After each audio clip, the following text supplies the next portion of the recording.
Olá, cursistas! Bem-vindos à disciplina Proteção, Promoção e Reparação dos Direitos Étnico-Raciais. Meu nome é Cássia, eu sou a professora responsável pela apresentação do conteúdo dessa disciplina para vocês, né? A disciplina Proteção, Promoção e Reparação dos Direitos Étnico-Raciais faz parte do curso Direitos Humanos e Cidadania, que é ofertado dentro do programa Escola de Formação em Direitos Humanos, uma iniciativa da Secretaria de Direitos Humanos, Participação Social e Cidadania do Governo de Minas Gerais e do programa Polos de Cidadania da UFMG. Então eu vou começar apresentando para vocês quais que são os objetivos tanto dessa videoaula quanto da nossa disciplina. Bom, a nossa disciplina ela tem como objetivo discutir como que o racismo se configura como um elemento importante nas dinâmicas de hierarquização social e nos processos de produção das desigualdades. E também estudar qual que é a importância da garantia dos direitos étnico-raciais para a promoção da cidadania e a efetivação dos direitos humanos. Nossa disciplina ela vai ser organizada em 3 capítulos: História e Direitos, Violências e Violações, Perspectiva de Reparação de Direitos e Atores, Papéis e Atribuições da Rede de Proteção. Bom, a gente vai começar discutindo um pouco o conteúdo central do capítulo História e Direitos, que é o nosso primeiro capítulo. Para começar a nossa discussão, é importante a gente se perguntar por que considerar a questão racial quando a gente atua para a proteção, para a promoção e para a reparação dos direitos humanos. Bom, gente, vamos dar uma olhada nesse gráfico. Ele traz dados do último censo demográfico do IBGE, de 2010, e ele apresenta como que foram distribuídos, na ocasião do levantamento de dados do censo, os rendimentos mensais acima de 30 salários mínimos dentro da nossa população, da população brasileira. Vocês podem ver aí que 84% daqueles que receberam acima de 30 salários mínimos no Brasil, na ocasião do levantamento de dados, fazem parte da população que se autodeclara como branca no nosso país, né? Então isso evidencia como que a distribuição de riquezas no Brasil, ela ainda é realizada a partir também de um recorte que é racial. Então a gente tem um quadro de desigualdade racial no país em relação ao acesso à riqueza, né? Esse é só um dos elementos que justificam a importância da gente discutir os direitos étnico-raciais e atuar para a promoção da igualdade racial no nosso país. Obrigada. E aí, gente, é muito importante que a gente possa discutir alguns conceitos centrais que vão ser abordados na nossa disciplina e que nos ajudam a entender melhor como que o racismo se configura no dia a dia, né, no nosso cotidiano. O conceito de raça é o primeiro conceito que a gente vai abordar no nosso capítulo inicial, né? E ele diz respeito a uma construção sociocultural que perpassa os processos de identificação e diferenciação entre grupos. Por que a construção sociocultural?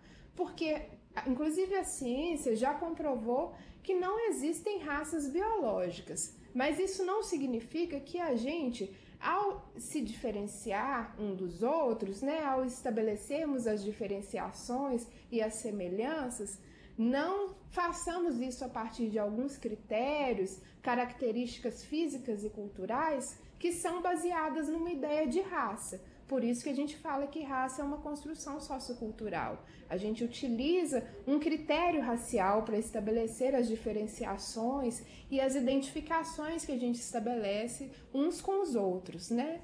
E o conceito de etnia? Qual é a diferença do conceito de etnia em relação ao conceito de raça? Etnia é um termo utilizado para se referir às características dos grupos humanos a partir de diferenciações entre as suas identidades, né? E essas diferenciações elas são baseadas em elementos como a língua, a cultura, a tradição, monumentos, a inserção territorial. Né? Um mesmo grupo racial ele pode ser construído por diferentes etnias. É importante a gente destacar que esse processo de diferenciação, né, de etnias e de raças, ele é perpassado também por relações de poder, né? E aí a gente vai discutir também no nosso capítulo o conceito de racismo. O que a gente está chamando de racismo? Racismo é um sistema de poder que promove e justifica processos de inferiorização cultural, estética, intelectual ou moral de alguns grupos, a partir justamente dessas dinâmicas de diferenciação racial, mas mais que isso, de hierarquização dessas diferenças raciais, né? O racismo ele se manifesta tanto através dos preconceitos quanto das discriminações, e ele permeia nossas visões de mundo, nossas visões de sociedade, de ser humano, nossas atitudes e nossas preferências. Ele estrutura as dinâmicas institucionais, as formas como as instituições funcionam. Ele interfere na distribuição das oportunidades e no acesso a direitos. E ele sustenta desigualdades materiais, dinâmicas de não reconhecimento e também a não cidadania. Por isso é tão importante que a gente atue para o enfrentamento ao racismo, para a garantia dos direitos humanos. E aí, gente, reconhecer a presença do racismo na nossa sociedade depende também da gente desnaturalizar, ou seja, da gente desconstruir uma ideia de que alguns privilégios e desigualdades que a gente vive são naturais, né? E entender que esses privilégios e essas desigualdades foram sendo construídos no contexto brasileiro ao longo da história e se atualizam ainda no nosso cotidiano. Para isso, então, é fundamental a gente discutir, por exemplo, como que as relações raciais foram se configurando de forma assimétrica ao longo da história do nosso país, né? E quais que são as repercussões atuais dessas assimetrias. Nesse sentido, nosso primeiro capítulo vai discutir, por exemplo, como que a ideia de raça foi se fortalecendo, né, no contexto de expansão marítima europeia e ao longo dos processos de colonização. Nesse sentido, a ideia de raça, ela serviu para a delimitação e para a atribuição de valores desiguais às diferenças entre os povos que foram sendo alvo do processo de colonização, né? Isso serviu para justificar uma série de opressões. Surgiu para justificar a dominação política, a exploração econômica, as violações de direitos às quais esses grupos foram submetidos, né?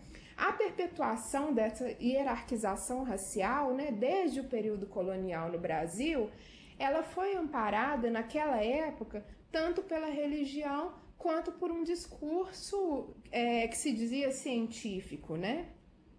E aí, nesse processo, foram se fortalecendo algumas dinâmicas que contribuíram para a permanência, para a perpetuação do racismo no nosso país. Uma delas é a dinâmica do branqueamento, que diz respeito à incorporação de modelos estéticos e culturais de origem branca que foram sendo impostos à população brasileira desde o processo de colonização, mas até hoje, através da socialização, né? O branqueamento, ele toma como referência uma ideia de branquitude, né? Que congrega valores estéticos, valores culturais, né? E a partir da qual se classificam os sujeitos, se hierarquizam as experiências a partir da proximidade desses sujeitos e dessas experiências ou do distanciamento deles em relação a esse padrão, a esse modelo estético, cultural branco, né? Vamos dar uma olhadinha na imagem que eu trouxe para vocês. Eu trouxe aqui como exemplo de como que essa dinâmica se configura ainda no nosso cotidiano, e vocês vão ver isso também no nosso material de formação, uma propaganda de shampoo de cabelo relativamente recente, né? Shampoo, creme, cosméticos. E aí a gente vê duas imagens de leões, né? O primeiro apresentado com um cabelo descrito como armado e com frizz, né? Explicitamente associado ao cabelo Black Power, né? E visivelmente desqualificado como indesejável na propaganda. E a seguir um cabelo apresentado como com volume controlado e sem frizz, associado à ideia do cabelo liso, né? Um cabelo considerado mais desejável, né? Então, numa simples propaganda que circula cotidianamente aí através dos meios de comunicação, a gente vê como que o racismo ainda é reproduzido através dessas dinâmicas do branqueamento, né? E a gente pode discutir quais que são os impactos para a construção e para a questão da identidade, né? De crianças, de adultos, né? Quando se deparam com a imposição desse tipo de modelo e de padrão a ser seguido na nossa sociedade, né? Como que isso pode gerar sofrimento para meninas, para mulheres, para homens negros, né? E aí um ponto importante para a gente destacar é como que realmente no Brasil o preconceito racial ele se expressa a partir de diferenciações que são baseadas nas características físicas, na imagem do outro, né? É por isso que a gente pode dizer que o preconceito no Brasil pode ser nomeado como um preconceito de marca, né? Contudo, no Brasil, as pessoas, por outro lado, costumam negar que são autoras de atitudes racistas, né? E isso tem tudo a ver com a forma como a nossa identidade nacional foi sendo construída ao longo da história. A construção da nossa identidade nacional ela foi fortemente marcada por um pressuposto de que a mestiçagem diluiu as assimetrias e as fronteiras entre as raças, né, e democratizou as nossas relações raciais. Esse pressuposto, vocês vão ver lá no nosso primeiro capítulo, ele se relaciona diretamente com o mito da democracia racial, que é uma corrente ideológica que justamente ignora as subordinações e as exclusões produzidas nas relações entre os diferentes grupos raciais no Brasil. O mito da democracia racial, ele afirma a existência de igualdade, de tratamento e de oportunidades para os diferentes grupos raciais. Com isso, o mito da democracia racial acaba servindo à manutenção dos sistemas de privilégio decorrentes do racismo no Brasil, né? E aí, no nosso primeiro capítulo, vocês vão poder aprofundar nos estudos sobre como o mito da democracia racial e as dinâmicas do branqueamento são elementos que configuram a questão racial no Brasil, né, ao longo da história, mas também hoje, e as suas ambiguidades. Já no segundo capítulo, que é o Violências e Violações, Perspectiva de Reparações de Direitos, a gente vai discutir justamente como que as especificidades do racismo, da questão racial no Brasil, estabelecem também desafios específicos para a promoção da igualdade racial no nosso país, né? O primeiro desafio, né, que a gente destaca lá no nosso material formativo é justamente a necessidade de reconhecimento da existência do racismo num país em que ainda nega-se tanto a ocorrência do racismo, né? Um outro desafio é justamente a tomada de posição de todos e todas nós em relação à necessidade de enfrentar esse racismo, né, e de atuar para a promoção da igualdade racial. E para isso é fundamental a gente entender também que as conquistas que a gente tem nesse campo, né, da promoção da igualdade racial, elas têm total relação com o histórico de lutas e de atuação política de alguns atores, como os movimentos sociais negros e indígenas, no enfrentamento ao racismo no Brasil.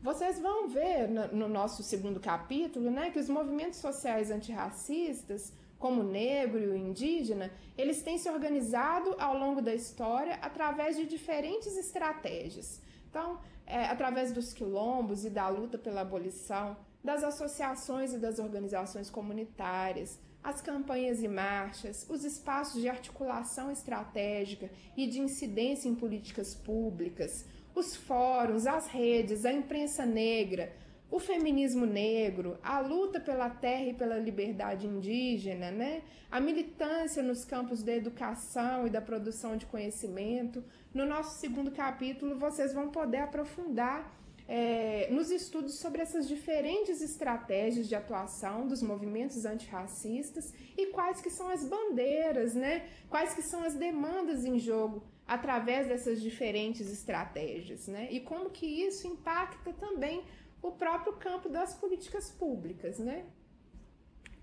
Vocês vão ver também que os movimentos antirracistas, o movimento negro, o movimento indígena, eles nomeiam o racismo como uma violência, né? E eles dizem que o racismo, ele, enquanto violência, pode assumir diferentes facetas: física, econômica, simbólica, psicológica, moral.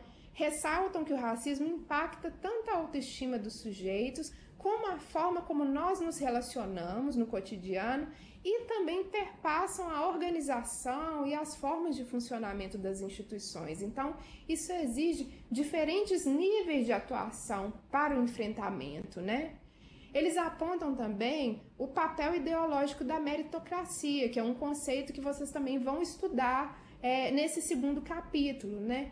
Que é justamente, né, todo o processo de justificação exclusivamente a partir da ideia do mérito, né? O que é o mérito? É aquela ideia de que tudo aquilo que a gente conquista é esforço exclusivo, resultado exclusivo, né, do nosso esforço pessoal, né? A meritocracia lança mão desse argumento para justificar as desigualdades de acesso a direitos e as desigualdades de acesso a posições de prestígio em nossa sociedade, né?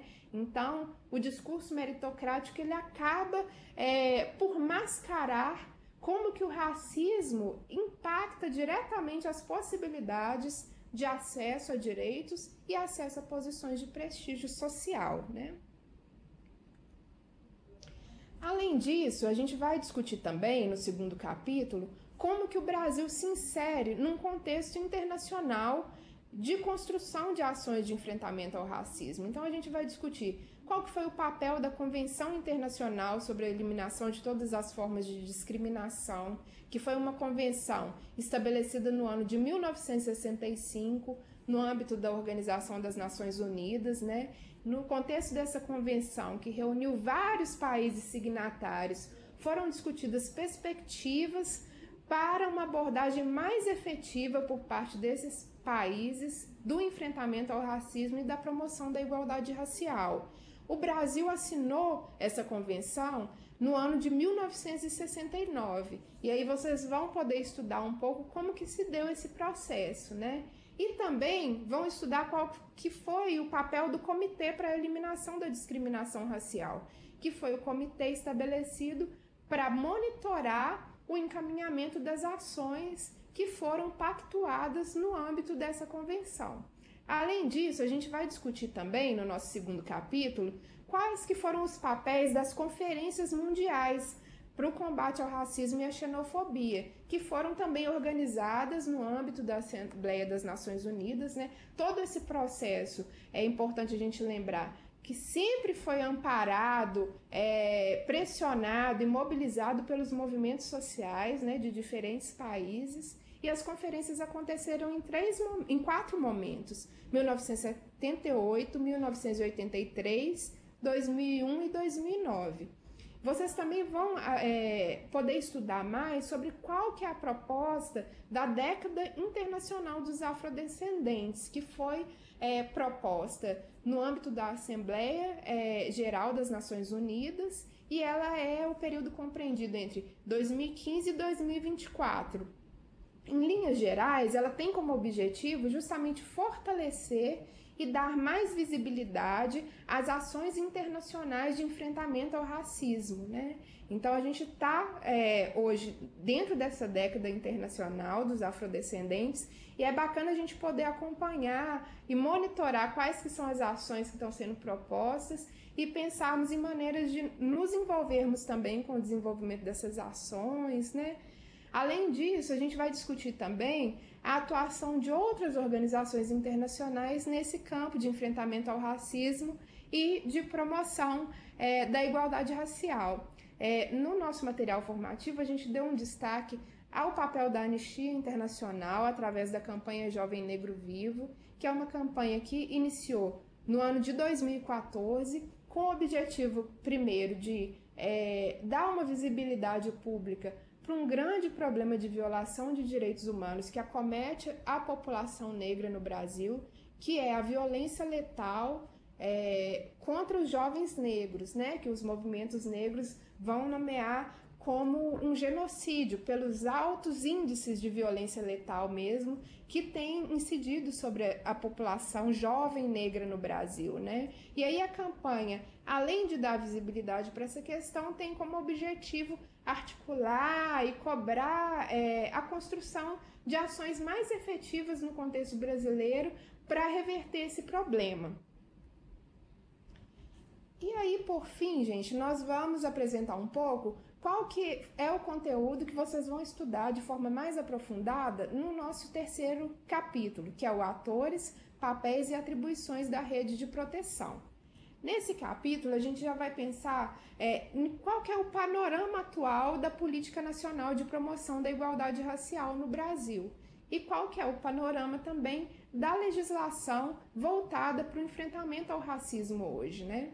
Então, vocês vão poder ler lá mais, né, sobre quais que são os dispositivos legais e institucionais disponíveis no Brasil hoje para a criminalização do racismo, né? Vocês vão poder ler mais sobre a Lei 7.716 de 89, que é conhecida como Lei K.O., que foi a lei que definiu os crimes resultantes de preconceito de raça e cor no Brasil. Vocês também vão poder estudar de forma mais aprofundada o papel da Lei 9.459, de 97, que alterou o Código Penal para incluir um tipo qualificado de injúria no Código Penal, que foi a injúria racial. Vocês vão poder estudar de forma mais aprofundada também as controvérsias ligadas a essa alteração do Código Penal, né? E também vão estudar mais aprofundadamente quais que são os papéis das delegacias ou núcleos especializados em crimes raciais no Brasil, né? Além disso, vocês também vão ter a oportunidade de estudar qual que é a atuação, né? Como que a rede que oferta serviços tidos como universais, acessíveis a todos e a todas, pode se organizar para acolher as demandas ligadas ao enfrentamento ao racismo e à promoção da igualdade racial nos diferentes territórios, nos diferentes espaços de incidência, né? Então, a gente vai discutir um pouco o papel como que se deu a institucionalização da política de promoção da igualdade racial no Brasil. Vamos discutir o papel dos órgãos especializados, criados especificamente para incorporar essa agenda, mas, sobretudo, vamos discutir também qual que é a importância de toda a rede de proteção se envolver no enfrentamento ao racismo e na promoção da igualdade racial, porque o racismo impacta diferentes esferas da vida, né? E não tem como não contemplar essa abordagem, então, nas diferentes áreas de atuação da política pública: saúde, educação, acesso à moradia, mobilidade urbana, né? Então, são todas áreas que precisam, de certa forma, se comprometer também com a promoção da igualdade racial e com o enfrentamento ao racismo.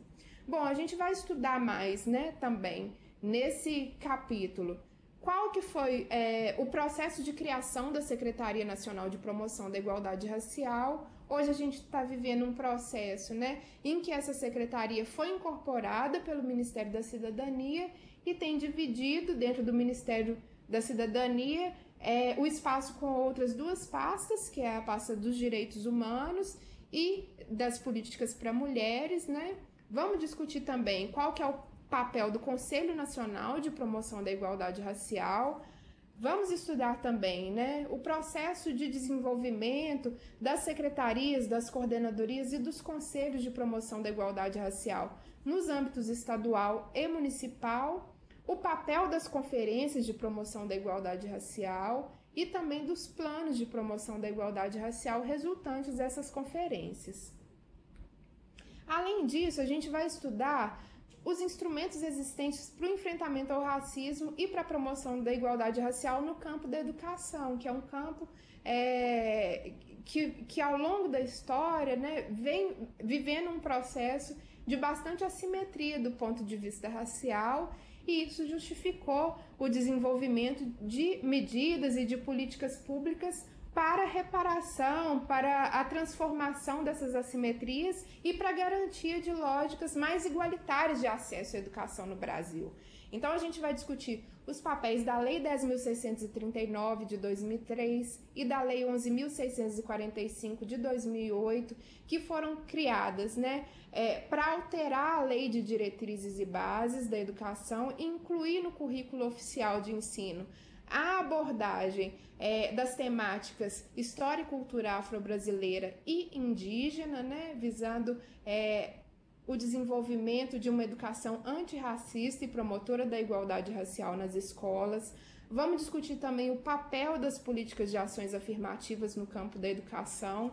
Vamos abordar como que essas políticas vêm sendo ofertadas nas universidades brasileiras, por exemplo, Também vamos discutir de forma mais aprofundada qual que é a importância do desenvolvimento de ações e medidas voltadas à prevenção da violência letal contra jovens negros, pela gravidade desse problema de violação dos direitos humanos, como foi discutido anteriormente. Também vamos discutir como que foi se dando o processo de ampliação do arcabouço legal para amparar a política nacional de promoção da igualdade racial no Brasil, Nesse sentido, a gente vai discutir, por exemplo, qual que foi o processo de construção e de aprovação do Estatuto da Igualdade Racial, que é a Lei 12.288 de 2010, E também, gente, vamos discutir o papel da rede intersetorial no enfrentamento ao racismo e na promoção da igualdade racial. A gente vai discutir as diferentes esferas de promoção da igualdade racial e do enfrentamento ao racismo na rede. Então, vamos discutir qual que é o papel, por exemplo, dos atores envolvidos na promoção dos direitos étnico-raciais, que são aqueles atores e instituições que vão atuar para garantir à população o acesso a direitos que não foram garantidos ao longo da história em decorrência das desigualdades raciais vivenciadas no Brasil. Também vamos discutir o papel das instituições, dos serviços e dos atores na proteção dos direitos étnico-raciais, ou seja, no desenvolvimento de ações voltadas para garantir que os direitos étnico-raciais sejam protegidos de futuras violações em decorrência do racismo ou da desigualdade racial. E também vamos discutir o papel das instituições e dos serviços atuantes na reparação dos direitos étnico-raciais, que são aqueles que incidem em situações em que os direitos étnico-raciais já foram violados e que precisam garantir a restituição desses direitos para os grupos alvo dos processos de racismo e de desigualdade racial. Bom, gente, por fim, a gente vai discutir a importância da gente trabalhar para a promoção, para a reparação e para a proteção dos direitos étnico-raciais, sempre tentando contemplar como que a questão racial se articula no cotidiano com outras dimensões, como a de raça, de gênero, de geração, de orientação sexual e de território, Compreender essa articulação e atuar considerando essas articulações é o que garante que a gente consiga abarcar de forma mais complexa as demandas e as realidades com as quais a gente trabalha cotidianamente, É isso que significa atuar numa perspectiva da interseccionalidade, que é uma outra discussão que vocês vão poder aprofundar mais nos estudos do nosso último capítulo, Então, vamos só recapitular quais que foram os pontos que a gente discutiu na nossa videoaula e que vão ser os principais conteúdos que vocês vão acessar ao longo dos estudos da nossa disciplina, Então, a gente discutiu aqui, primeiro, qual que é a relevância da questão racial para o campo dos direitos humanos, como que a questão racial se delineou ao longo da história do Brasil e demarcou a construção da nossa identidade nacional. Nós discutimos também, e vocês vão poder estudar mais, sobre as configurações do racismo e desafios para a garantia e a reparação dos direitos étnico-raciais no Brasil contemporâneo. Nós também discutimos qual tem sido o panorama de atuação dos movimentos sociais como o negro e o indígena, para o enfrentamento ao racismo e a promoção da igualdade racial no Brasil. Nós discutimos também, e vocês vão poder aprofundar nos estudos, sobre como que o Brasil se insere no contexto internacional de enfrentamento ao racismo, né?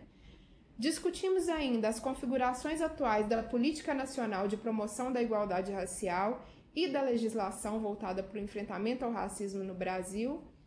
E, por fim, a gente abordou qual que é o papel da rede intersetorial no enfrentamento ao racismo e na promoção da igualdade racial, além de perspectivas para a garantia dos direitos étnico-raciais. Bom, gente, eu espero que vocês tenham gostado da nossa videoaula, né? Foi um prazer estar aqui dialogando com vocês. Eu desejo bons estudos, um bom aproveitamento, tanto da nossa disciplina quanto do curso, né? Sucesso para vocês ao longo do processo de formação no curso Direitos Humanos e Cidadania. Um abraço.